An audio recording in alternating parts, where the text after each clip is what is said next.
사도행전 두 번째 강의 시간입니다. 오늘 본문 말씀은 예수님께서 40일 부활하시고 40일 동안 사역을 마치시고 이제 승천하시기 바로 직전에 내용을 본문에서 담고 있습니다. 예수님이 올라가시면서 제자들이 빤히 쳐다보니까 그 옆에 천사들이, 흰 옷 입은 천사들이, 하나님의 사람인데 천사들 같아요. 툭툭 치면서 제자들에게 왜 하늘을 쳐다보고 있느냐, 올라가신 그 예수는 너희가 구름 타고 올라간 그대로 구름 타고 이 땅에 다시 내려오시리라.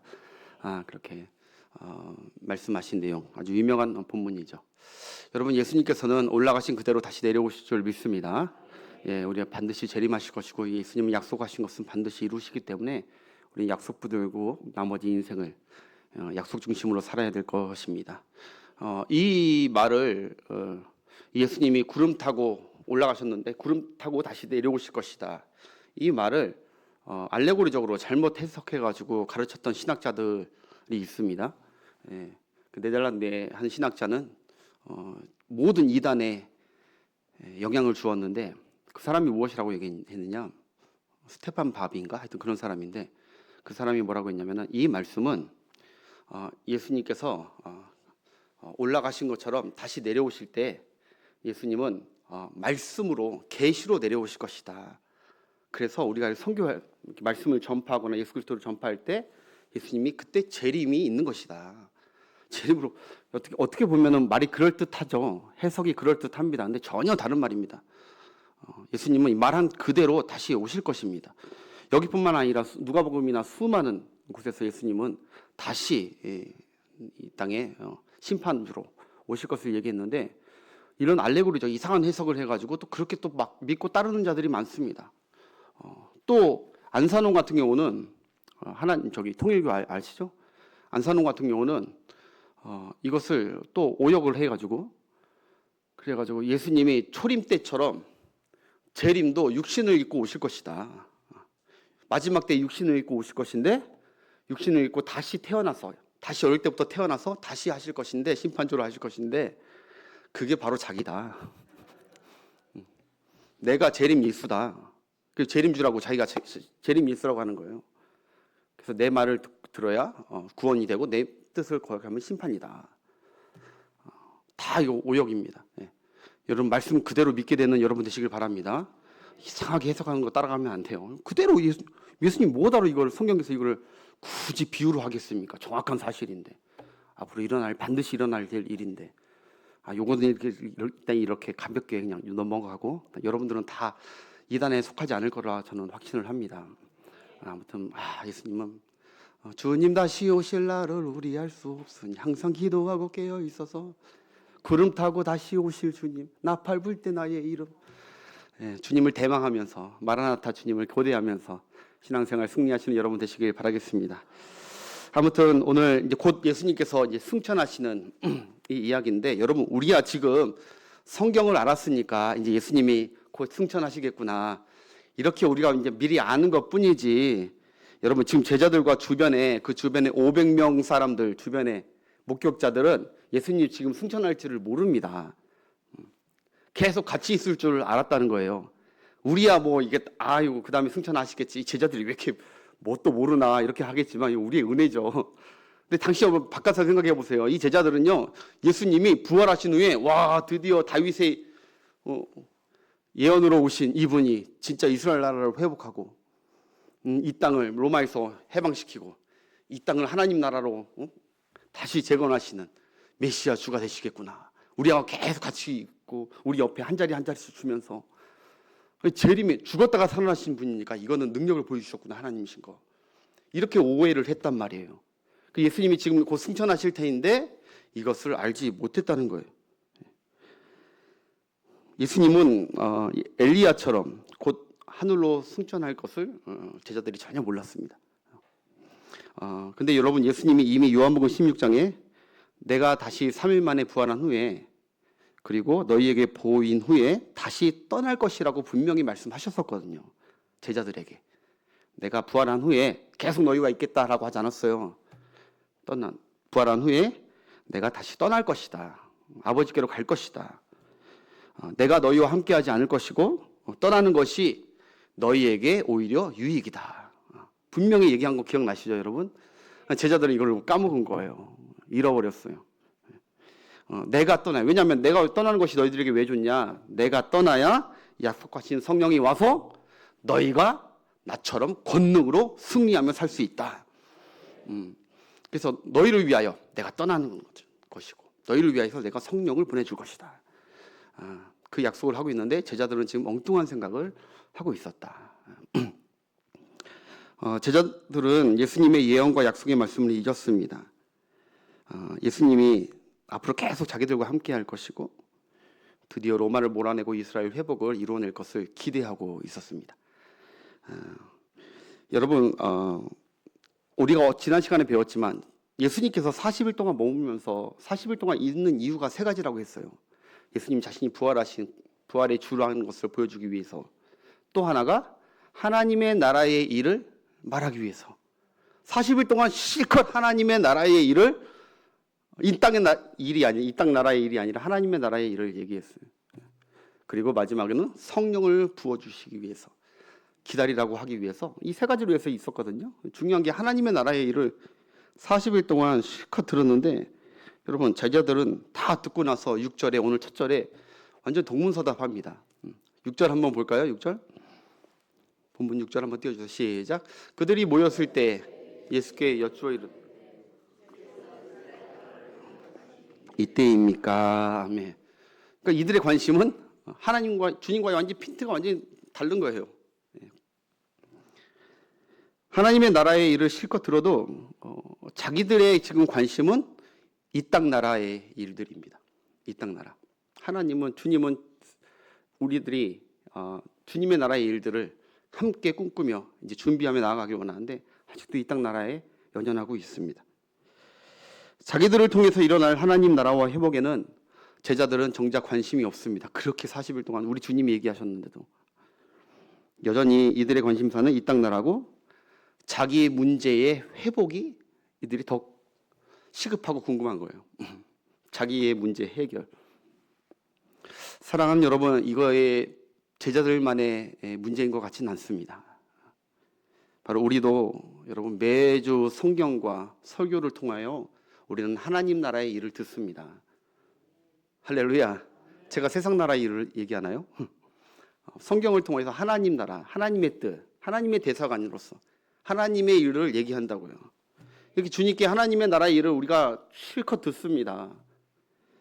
매 시간 하나님 나라와 하나님 뜻과 장차 내 삶에 일어날 일을 듣는데 정작 우리의 관심은 다 듣고 나서도 하나님 나라와 하나님의 뜻에서는 관심이 없고 지금 당장 내 자기 일의 회복에 관심을 둔다는 것이죠. 이 제자들처럼. 하나님은 우리의 이런 연약함을 아십니다. 아이고. 여전히 내 가정은 어떻게 될 것인가?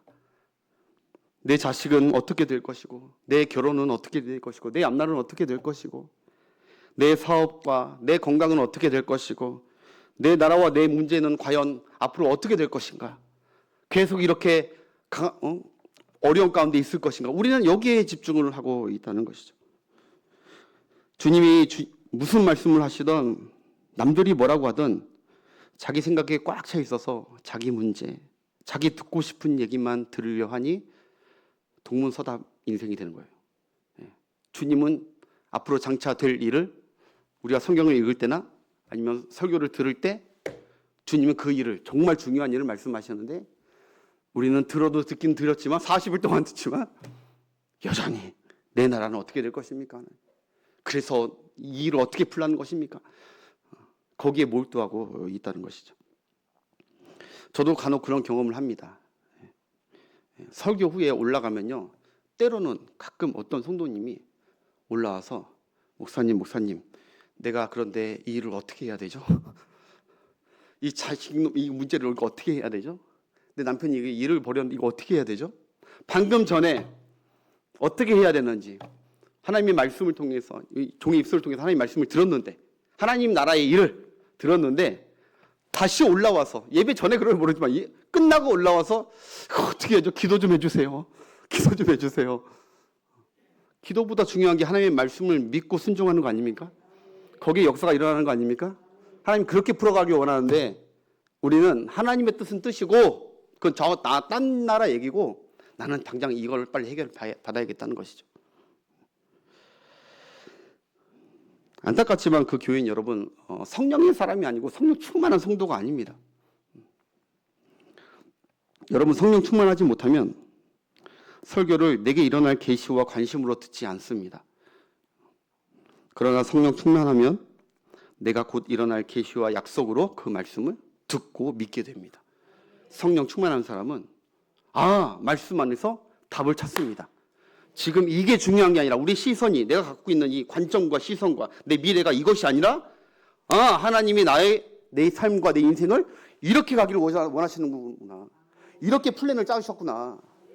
성령의 사람은 그걸 알고 성령 따라 말씀 따라 그래서 성령이 하시는 일이 말씀 따라 살아가게 하는 일이거든요. 성령 충만하시길 축복합니다. 충만하시길.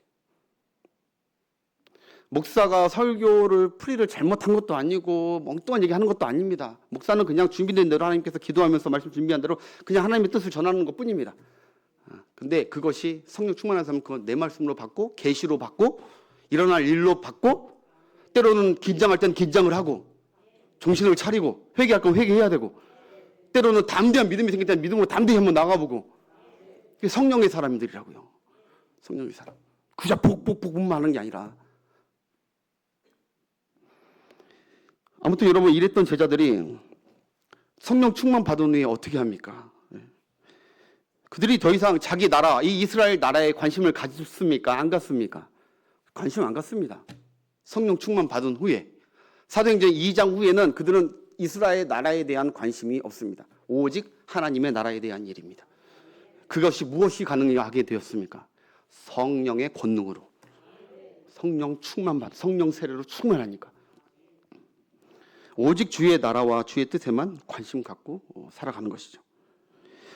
그래서 여러분 오늘 어떻게 말씀 부제로 저는 이렇게 제목을 잡고 싶습니다. 진정한 회복은 성령 충만이다. 진정한 회복은 이스라엘 회복이 진정한 회복이고 내 삶이 어떤 회복이 진정한 내 삶 제가 방금 당장 일어나야 될 회복이 그게 정답이 아니라 진정한 회복은 내가 성령 충만한 것이다. 성령 충만한 것이다. 나를 통해 하나님 나라가 회복되는 것이다. 그것이 하나님의 뜻이고 그것이 진정한 우리 삶의 우리 영의 회복인 줄 믿습니다. 여러분 사람들은 자기 문제가 어떻게 해결되지? 내 이 일이 언제쯤 해결되지? 그렇게 계속 밤잠 설치며 궁금해하고 내 주변에 일어나는 일들 이거 어떻게 해결되지? 두려워하고 언제쯤 되지? 어떻게 되지? 언제쯤 우리 가족이 회복될까? 언제쯤 내 재정의 문제가 해결될까? 언제쯤 내 건강이 회복될까? 어떻게 해야 내 노후가 평탄하게 준비될까? 우리의 관심은 늘 이런 회복, 준비. 여러분 내 삶이나 내 일에 대해 집착하고 걱정하는 거 그거 여러분 아십니까? 그거 사탄의 작업입니다. 내가 내 일에 하나님의 사람들이 내 일에 집중하게 하는 것은 사탄의 작업입니다. 여러분 사탄이 우리에게 기억하십시오. 마귀가 우리에게 마귀의 일을 하도록 생각하게 하지 않습니다. 마귀는 우리에게 마귀의 일을 하도록 생각하는 게 아니라 자기 일을 하도록 생각하게 하는 거예요. 계속 자기 일을 사람의 일을 생각나게 하는 게 마귀의 일입니다. 여러분 하나님의 일의 반대말은 마귀의 일이 아닙니다. 하나님의 일의 반대말은 사람의 일입니다. 사람의 일, 바벨탑 사람의 일입니다. 하나님의 일의 반대말은 사람의 일입니다. 교인들과 교회가 여기에 많이 속습니다.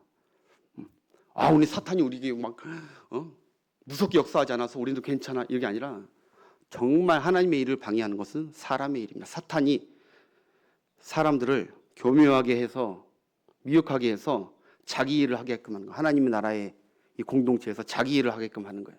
그게 하나님의 일을 방해하고 있는 거예요. 왜냐하면 우리가 사람의 일을 생각하거든요. 우리는 완악해서. 그래서 마귀가 바로 그 일을 하거든요. 사탄의 일은 우리가 무찌르는 게 아니에요. 사탄의 일은 이미 주님께서 다 무찔러 주신 줄 믿습니다. 우리를 죄와 사망을 지옥으로 데려가려고 하는 그 사탄의 일을 예수께서 십자가에서 다 완수하셨어요. 사탄의 일을 예수 믿는 자에게 사탄의 일을 할 수가 없어요. 이제 우리는 다 천국 가게 돼 있어요.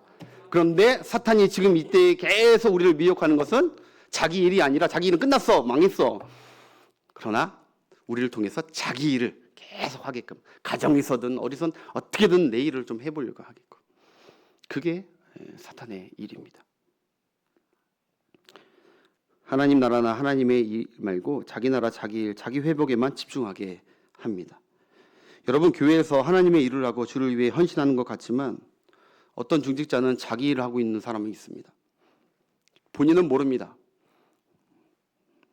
자기 회복과 자기가 높아지기 위해서, 자기 미래를 위해서만 자기 일을, 주님을 위해서 주님의 일을 하는 것이 아니라 자기 일을 하는 중직자들, 목회자들 다 많을 수 있습니다. 또는 반대로 하나님의 일을 제껴놓고 자기 일에 분주하게. 그게 사단의 전략이에요. 자기 일에 집중하게 하는 거. 여러분, 청소 토요일 한 달에 한 번 나와서 청소합시다. 어떤 기관은 한 번도 한 사람도 안 나. 뭐가 그렇게 바쁜지. 자기 일, 자기 새끼, 지금 자기 일, 그게 중요한 거예요. 누구 만나기 싫으면 그 사람 만나고 싶어서 오지도 않고. 중직자라면서 하나님의 일을 맡은 중직자라면서 자기 일에 몰두돼 있어. 자기를 내려놓고 십자가를 못 받고 하나님을 위해서 사는 것이 아니라 자기 일에만 몰두하고 있어. 그게 별거 아닌 것 같지만, 그게 사탄의 일이 아닌 것 같지만 그게 바로 사탄의 일입니다. 여러분, 사탄은 다시 한번 기억하십시오. 무섭게 보이는 사탄의 일로 교회와 가정을 파괴하지 않습니다. 모두 다 사람마다 하나님의 일과 하나님의 영광보다는 자기 일과 자기 영광을 드높이게 하기 위해서 부추기는 게 사탄의 일입니다. 무슨 근거로 목사님 그런 말씀하십니까? 하신다면 제가 근거를 딱 두 가지만 들게요. 여러분, 베드로가 예수님께 십자가를 지면 안 됩니다. 십자가를 지러 가지 마십시오. 라고 항변했다고 합니다. 예수님, 어떻게 십자가를 지십니까? 내가 반드시 그걸 못 지게 할 것입니다. 누가 보면은 주님을 위한 일 같죠. 근데 예수님이 베드로에게 뭐라고 단호하게 아주 꾸짖습니까? 사탄아, 내 뒤로 물러가라. 내가 하나님의 일은 생각하지 않고 사람의 일을 생각하는도다. 네가 지금은 하나님이 생각하는 것처럼 과장돼서 아부하는 것처럼 보이지만 예수님을 속일 수 있습니까? 예수님은 베드로가 하는 것이 아니라 베드로 안에 있는 사단이 지금 사람의 일로 하나님의 일을 맡게 하려는 그 일을 예수님이 보셨던 거예요. 여러분, 베드로가 주님을 생각하듯이 충정을 나타내 보였지만 실상은 자기 앞일이 걱정돼서 사탄의 꾀임에 넘어간 자기 일을 한 발언입니다. 가룟 유다 한 사람 더 들어보겠습니다. 여러분, 가룟 유다도 예수님을 배신한 궁극적 이유는 자기 일을 생각했습니다. 자기 일을. 그래서 예수님이 6월절 마지막 만찬 때 예수님이 아주 유명한 말씀하시죠. 유다에게, 떡을 집으려는 유다에게, 그자가 나를 팔 거라고 하면서 떡을 집은 그 유다에게 가서 내 일을 해라. 가서 사단의 일을 해라 라고 하지 않았어요. 네가 그렇게 나를 따라왔지만 끝끝내 네 일을 위해서 따라왔던 그 일, 나를 파는 일, 그 일을 해라. 예수 공동체 안에도 자기 일을 하는 사람들이 많습니다. 지금도 사탄은, 기억하십시오, 사탄의 일보다 사람의 일로 하나님의 일을 못하게 막고 있다는 것을 우리가 깨어 기도하는 이 시간 되었으면 좋겠습니다. 내 자신도 좀 돌아보면서, 목사도 마찬가지고 내가 주의 일을 감당하면서 목양을 하면서 나를 위해서 지금 나의 일을, 나의 왕국을, 나의 나라를 걱정하면서 이러고 하는 것인가? 아니면 하나님을 위해서, 하나님 나라를 위해서 하고 있는 것인가? 저와 여러분 끝까지 성령 충만해서 마귀에게 속지 마시고 내 일과 내 나라가 아니라 주의 나라, 주의 일을 위해서 충성하시는, 끝까지 충성하시는 우리가 되기를 축복합니다. 그러려면 뭐가 필요하다고요? 성령 충만함이 필요한 거예요. 성령 충만함. 아무튼 여러분, 언제 내일이 내 문제가 해결될지 회복될지 너무 궁금해하는 이 제자들에게 예수님의 답변은 그것을 너희가 알 필요가 없다고 하는 것입니다. 그것을 너희가 언제 어떻게 내 문제 이 모든 것이 회복될지 궁금해하는 제자들에게 그것은 너희가 알 필요가 없다, 알 바 아니다 라고 말씀해요. 7절 보겠습니다. 7절 시작. 이르시되 때와 시기는 권한에 두셨으니 너희가 알 바 아니요. 예수님의 말씀입니다. 너희가 알 바 아니다. 예수님은 언제쯤 어떻게 이게 해결될지라고 우리가 이렇게 막 생각하는 거 주님이 기뻐하지 않습니다. 이거 언제쯤 해결되지? 우리 부목사님들도 내가 언제쯤 이거 되지? 이런 거 궁금하겠죠. 그러나 우리 주님은 그거 그렇게 원하지 않는다는 거예요. 언제쯤 되지? 어떻게 되지? 내 가정은 어떻게 되지? 내 앞날은 어떻게 되지? 내 자녀는 어떻게 되겠지? 그렇게 주님께서 기뻐하지 않습니다. 내 가정 문제, 내 사업 문제, 건강 문제, 내 회복에 대해서 너무 몰두하고 알려는 거 그거 그닥 그렇게 주님께서 기뻐하지 않습니다. 왜냐하면 여러분, 그 권한이 누구에게 있기 때문에? 아버지 하나님께 있기 때문에. 그 권한은 너희가 침범할 수 있는 게 아니야. 알려고 해도 알 수가 있는 것이 아니다. 이 문제가 어떻게 되지? 이 문제가 어떻게 해결되지? 그 권한은 아버지 하나님께 있다. 그 권한은 너희 담당 목사에게 있는 것도 아니다. 그 권한은 네가 섬기는 너희 아버지께 있다. 하나님이 때가 되면 하나님의 방법으로 해결할 거니까 그 부분에서 너희가 염려하지 말아라. 알 필요도 없다라는 거예요. 여러분, 신앙생활 하면서 우리 막 많이 알려고 하죠. 여러분, 내 일, 내 문제들 해결에 있어서 너무 몰두하거나 너무 알려고 하지 않는 여러분들이었으면 좋겠습니다. 우리 아버지 하나님께만 그 모든 것을 해결할 수 있는 때가 언제인지 어떤 방법을 할지 그 권한이 아버지 하나님께만 있습니다. 우리가 알아봤자 득이 하나도 없습니다. 그래서 우리가 적당히 모르고 살게 하시는 게 하나님의 은혜입니다. 여러분, 남들이 여러분에 대해서 어떻게 생각하는지 여러분들이 다 알게 되면은 여러분 기분 좋을까요? 남들이 솔직히 얘기해서 성도들 간에도 남들이 나에 대해서 어떻게 사는지 다 아는 게 과연 좋을까요? 뒤에서 나에 대해서 뭔 얘기를 하고 있는지 내가 만약에 하루라도 그걸 다 알게 된다면 정신병 걸릴 수도 있어요. 야, 제가 나한테 그런 마음이 있었어? 내 남편이, 내 아내가, 내 자식이 내게 그런 상처가 있었어? 그 마음, 그 뜻 다 안다면 우리가 실망하고 낙담하고 그래요. 저도 여러분이 저를 어떻게 생각하는지 다 알고 싶진 않아요. 물론 다 저를 대해서 좋게 생각하는 거 저는 그렇게 믿고 있는데 어떻게 사람이란 게 완벽한 사람이 어딨어요. 아유, 우리 목사님, 아유, 왜 저런데 이런 것도 다 있을 거예요. 예.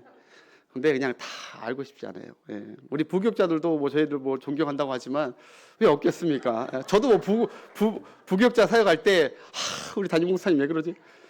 그때 그 담임 목사님이 몰랐기에 망정이지. 저도 저 나름대로 근데 서로 알지 못하는 건 다 또 모르게끔 해주시는 것도 하나님의 은혜인 줄 믿습니다. 또 마찬가지로 내 앞길과 내 문제 해결을 다 모르는 것도 은혜입니다. 여러분, 우리가 여지껏 때와 문제 해결을 알았기 때문에 우리 미래를 알았기 때문에 우리가 지금 이 자리에 있습니까? 그런 거 아니잖아요. 제가 정말 미래가 궁금하고 답답했는데 하나님께서 너 미래는 이럴 것이고 그때는 이때쯤 이런 일이 일어날 것이고 이거 다 알았다면은 제가 살아온 삶이 달랐을 거예요. 여기 있지도 못했을 수도 있어요. 다 몰랐는데 다 몰랐기 때문에 제가 이 자리에 은혜의 자리에 있게 된 것이죠. 저는 원래 사업가가 되기를 꿈꿨고 그걸 위해서 기도를 했고 어설픈 영화배우 조연 이나 아니면 정말 주의 일을 위해 하면은 선교사가 꿈이었거든요. 평생 선교사. 아니면 정말 목회를 한다면 저는 주일학교 특수 목회자 되고 싶었어요. 주일학교 특수기관에 가서 주일학교 무슨 협회 그거 기관 가서 유치부나 유초등부 막 부흥회나 이렇게 말씀 전하는 전문 사역자로 하길 원했지. 제가 정말 두렵고 가고 싶지 않았던 부분이 바로 이 담임 목사직이었어요. 정말 그랬어요. 저희 아버님을 봐서라도 제가 느꼈고, 물론 여러분들이 힘들게 한 건 아닌데, 마음속으로 참 이런 여러 가지를 품고 혼자만 알아야 되는 그런 모습도 많이 봤고, 무엇보다 제가 매번 설교를 준비할 자신이 없는, 설교 한 편이 저는 거의 논문이거든요. 논문 막 다 수집해서 보고 해야 되기 때문에. 그래서 이렇게 해 나가야 될 체력과 제 자질이 터무니없다고 생각해서 저는 이거 몰랐어요. 잘 모르게 하신 게 하나님의 은혜인 것 같아요. 그런데 이렇게 하셔서 내 힘이 아니라 성령의 능력으로 쓰고 있다는 거 저는 고백하지 않을 수 없습니다. 네, 매일매일 저 집사람한테 계속 자주 그래요. 여보, 나는 하루살이 인생이야. 오늘 하나님 말씀 잘 증거했다면 그것만으로도 만족해. 언제 내가 나를 알거든요. 이거 언제 버거워할지 모르는데. 여러분, 이런 가정 될지, 이런 부인을 만날지 다 모르게 하신 것도 하나님의 은혜이다. 따라합시다. 알 것만 알자. 하나님께서 알게 하신 것만, 그것만이라도 좀 제대로 좀 알려고 노력해야 되는데 꼭 하나님 알려주지도 않는 거, 알아서는 안 되는 것만 어떻게 해서든 패하셔가지고 알려고 하고, 저 집사님이 나한테 무슨 얘기한 것 같은데? 집에 가서 한번 알아봐. 돼가지고 알 필요도 없는 거를 그렇게 하려고 하고, 정말 정작 알아야 될 것은 알려고 힘쓰지 않는, 하나님의 뜻을 알려고 힘쓰지 않는 우리들. 오늘 이 밤에 성령의 불로 다 제조되는 은혜가 있기를 바랍니다. 예, 기억하십시오. 우리의 문제는 우리의 문제, 우리의 궁금증, 우리의 미래는 하나님께 다 맡겨버립시다. 예, 다 맡기라는 거예요. 이 말은 다 때의 시기, 하나님의 때에 다 알아서 하실 것이다. 그건 너희들 알 바 아니다. 그러면서 주님은 우리가 진짜 알아야 하고 사모해야 될 거 이어서 말씀하시죠. 너무너무 유명한 말씀. 자, 다 외워야 되는 말씀. 8절 보겠습니다. 8절 시작. 오직 성령이 너희에게 임하시면 너희가 권능을 받고 사마리아와 땅끝까지 이르러 내 증인이 되리라 하시니라. 아멘. 여기 너의 자기 이름을 넣어서 한번 우리가 선포합시다. 말씀을 받읍시다. 시작. 오직 성령이 선남이에게 임하시면 선남이가 권능을 받고 예루살렘과 유대와 사마리아와 땅끝까지 이르러 주님의 증인이 되리라. 아멘. 할렐루야. 중요한 게 성령의 권능이라는 거예요. 성령의 권능. 우리가 평생 꿈꿔야 할 것은 성령의 충만인 줄 믿습니다. 왜? 세상이 감당치 못하고 그래야 비본질과 문제를 뛰어넘는 성령의 충만함으로 살아야 우리가 주의 뜻대로 바르게 살아갈 수 있기 때문에 그렇죠. 오직 성령의 충만입니다. 오직 이 글밖에 없다는 거예요. 오직 외통수입니다. 오직 성령의 충만밖에. 여러분, 성령의 권능을 받으면 그때야 진짜 알아야 될 것을 알게 성령님이 해주십니다. 진짜 알아야 될 것. 그리고 죄에 대하여, 의에 대하여, 심판에 대하여, 장차 될 일에 대하여 우리가 다 알게 되고 또 두려움 없이 또 담대하게 살아가는 힘이 성령 권능을 받으면 되는 줄 믿습니다. 그리고 우리가 예루살렘만 머물고 있던 그 시야, 예루살렘만 바라보고 예루살렘만 걱정했던 그 시야가 이제 성령의 권능을 받으면 유대와 사마리아와 땅끝까지 이르러 주님의 사역자로 쓰임받고 주님의 증인으로 하나님께 영광 돌리게 될 줄 믿습니다. 이것이 우리의 목표가 되어야 되지 않겠습니까? 여러분, 내 사업장이 암사동에서 송파구에서 서울로 뻗쳐가는 그것이 내 목적이 아니라 내 일, 자기 일이 아니라 하나님 나를 통해서 내가 하는 이 일을 통하여 내가 성령 충만 주셔서 내 이 일이 암사동뿐만 아니라 주님의 증인으로서 주님의 축복으로서 송파구까지 가게 되고 저기 강동구 서울까지 세계까지 뻗어가게 하여 주시옵소서. 성령 권능을 받으면 그 목적이 달라지는 것이죠. 주여. 여러분, 주님은 우리를 힘들게 하려고, 우리를 붙잡아 구속하려고 성령의 매임을 받으라는 것이 아닙니다. 성령의 권능을 힘입어야 진짜 예수쟁이로 살 수가 있기 때문에 그렇습니다. 가짜가 아니라 진짜 증인, 진짜 예수쟁이. 여러분, 호랑이를 책으로 본 사람은 호랑이에 대해서도 설명할 수 있어요. 호랑이를 동물원에서 본 사람은 또 호랑이에 대해서 이것저것 설명할 수 있어요. 그러나 진짜 호랑이에 대해서 제대로 설명할 사람은 호랑이와 맞닥뜨려 본 사람이에요. 죽을 고비를 넘겼던 사람이에요. 그 사람이 진짜 호랑이에 대한 증인이에요. 내가 체감한 호랑이. 호랑아, 이런 호랑이가 아니라 진짜 호랑이를 체감하고, 이야, 호랑이. 다른 동물 비교가 안 돼. 오줌이 절절절 저렸어. 온몸으로 난 느꼈어. 라고 했던 그 증인처럼 성령 충만 받아야 예수님이 어떤 분이고, 그분이 나를 위해 하신 일이 무엇이고, 그분이 장차 나를 통하여, 우리 교회를 통하여 어떤 일을 하실 것인지 담대하게 정하는, 확신 있게 전하는 증인이 된다는 거예요. 우물쭈물 하지 않고 잠깐 조금 아는 거로서 뭐 아는 것처럼 막 해석하는 것이 아니라 진짜 예수님이 누구신지, 진짜 여기서 변화시키려면 누가 필요하고 그분이 바로 예수님이란 걸 가면서 다 전할 수 있는 담대함을 성령의 권능이 받으면 되는 줄 믿습니다.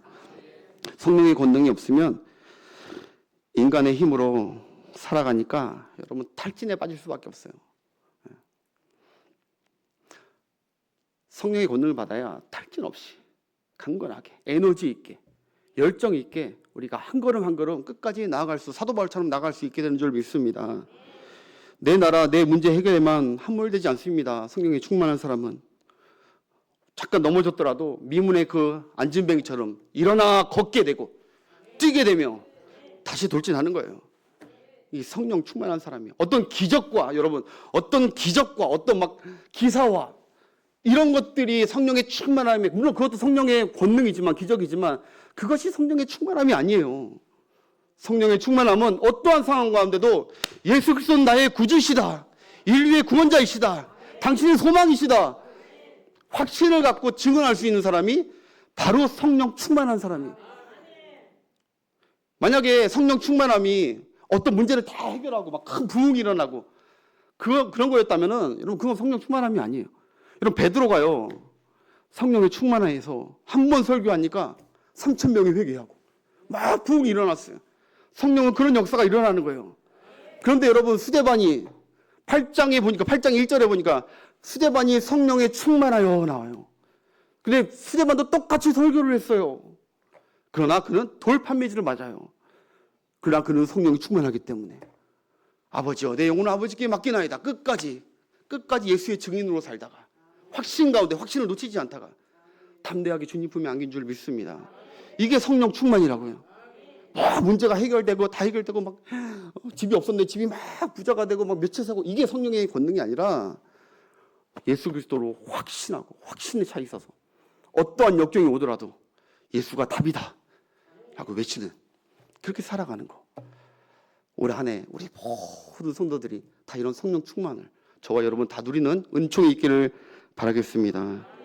여러분, 말씀을 맺겠습니다. 사랑하는 여러분, 답은 오직 성령 충만입니다.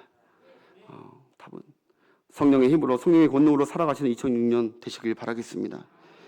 인간의 힘으로 하면 작은 일도 버겁습니다.